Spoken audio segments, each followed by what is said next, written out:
Bismillahirrahmanirrahim. Assalamualaikum warahmatullahi wabarakatuh. Bertemu lagi dengan channel Biru Langit 01.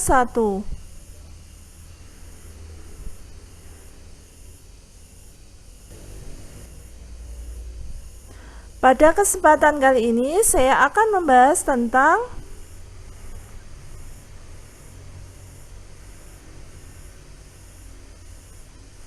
getaran, gelombang, dan bunyi dalam kehidupan sehari-hari. Ini merupakan part yang ketiga, lanjutan dari part pertama sampai 12 yang videonya saya sudah upload.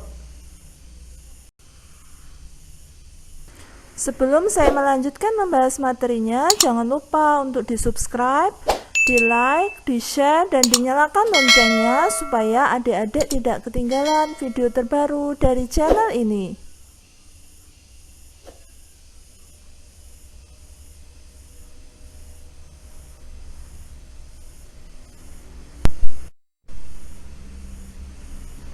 Baiklah, langsung saja saya akan membahas materinya.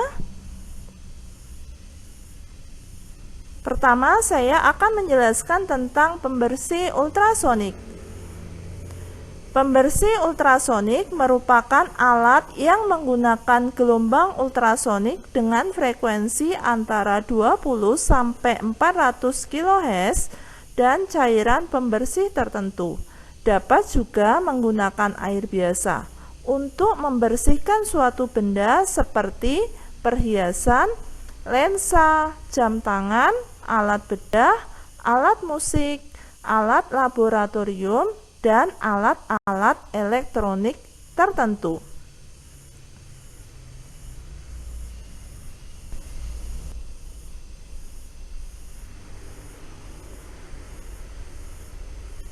Ini masih kelanjutan dari pembersih ultrasonik. Cara kerjanya sebagai berikut.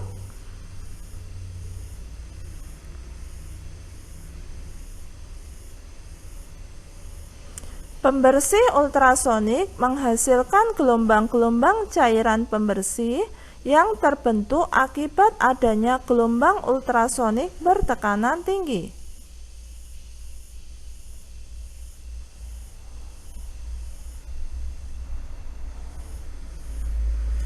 Pergerakan gelombang cairan menghasilkan gaya yang besar untuk melepaskan kotoran seperti debu, minyak, cat, bakteri, dan jamur yang melekat pada suatu benda.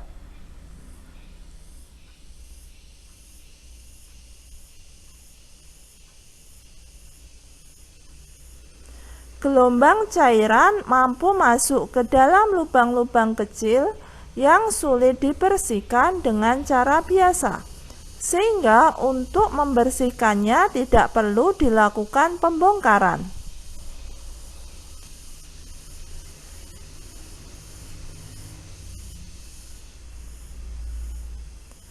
Berikut saya sajikan gambar tentang pembersih ultrasonik. Nah, ini gambarnya.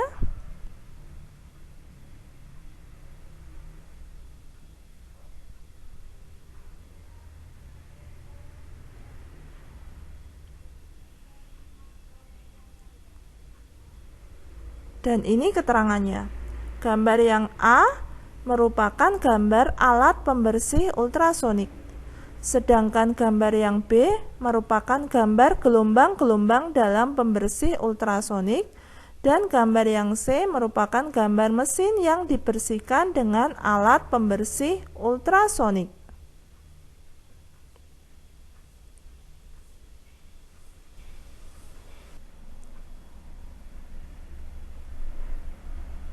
Lalu saya akan membahas tentang sonifikasi. Sonifikasi adalah proses pemberian energi gelombang ultrasonik pada suatu bahan yang bisa berupa larutan atau campuran, sehingga bahan tersebut dapat dipecah menjadi bagian yang sangat kecil.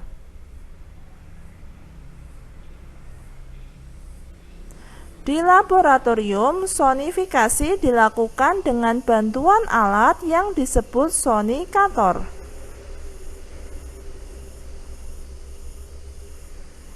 Nah, ini adalah gambar sonikator.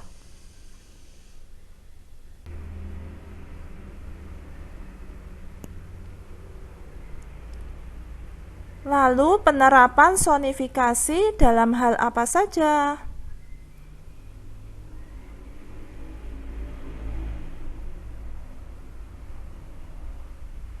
Yang pertama, pada pembuatan kertas, terdapat alat yang memancarkan gelombang ultrasonik pada serat selulosa, sehingga tersebar lebih merata dan menjadikan kertas lebih kuat.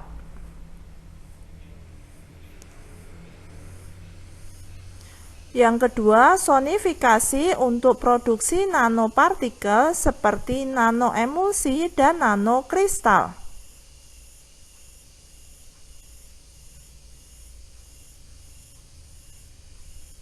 Yang ketiga, sonifikasi untuk mempercepat ekstraksi atau pengambilan minyak dari dalam jaringan tumbuhan dan pemurnian minyak bumi.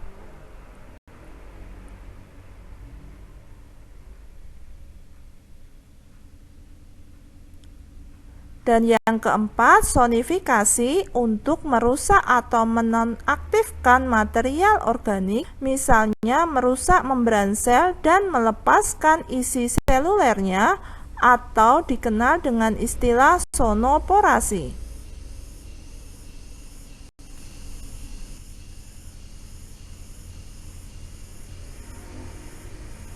Selanjutnya kita akan membahas tentang pengujian ultrasonik.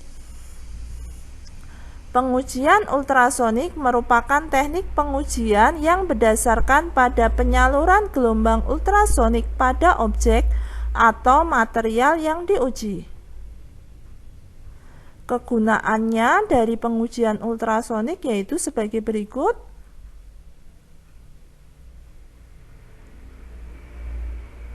Yang pertama, mendeteksi kerusakan pada bagian dalam benda, misalnya mendeteksi kerusakan akibat korosi logam. Yang kedua, mendeteksi ketebalan dan karakteristik benda.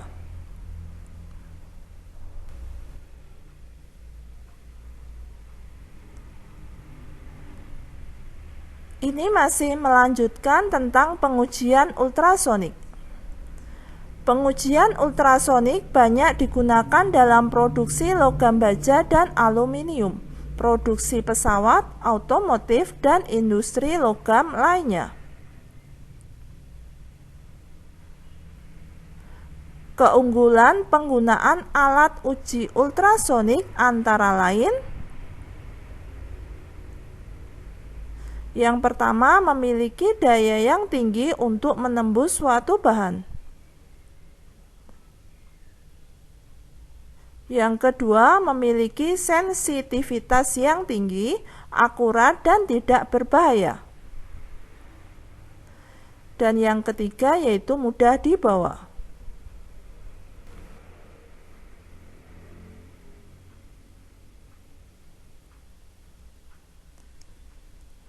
Berikut saya sajikan gambar tentang pengujian ultrasonik. Nah, ini gambarnya.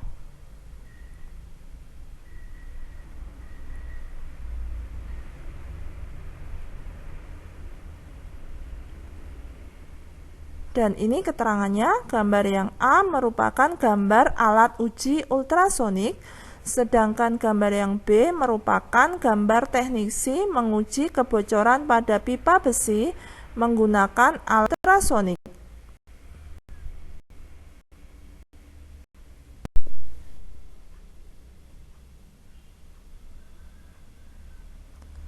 Selanjutnya, kita akan membahas tentang jarak sumber petir. Rumus yang digunakan sebagai berikut.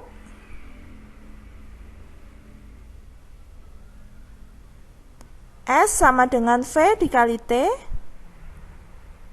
Keterangannya sebagai berikut. S-nya adalah jarak sumber petir, satuannya meter.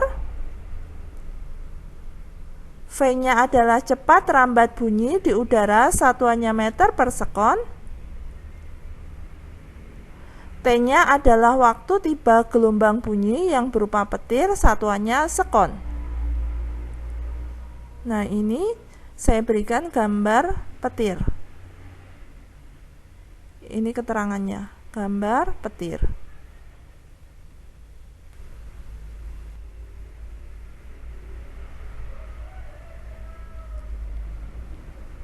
Berikut ini saya berikan contoh soal tentang menentukan jarak sumber petir. Soal ini saya ambil dari buku BSE halaman 162 nomor B.2.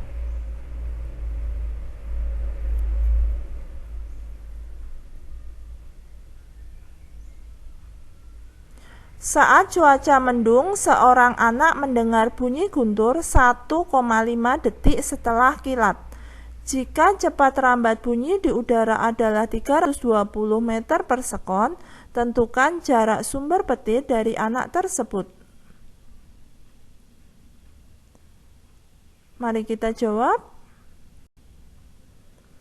Kita menggunakan rumus S sama dengan V dikali T sama dengan V-nya yaitu 320 meter per sekon dikali T-nya 1,5 detik. Kita kalikan hasilnya adalah 480. Jadi, jarak sumber petir dari anak tersebut adalah 480 meter.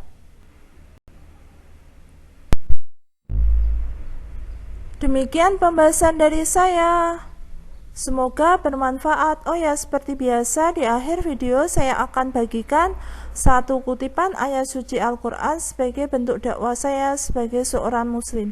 Buat teman-teman dan adik-adik yang menyukai channel ini, silahkan di subscribe, di like, di share supaya video ini bisa bermanfaat ke lebih banyak orang.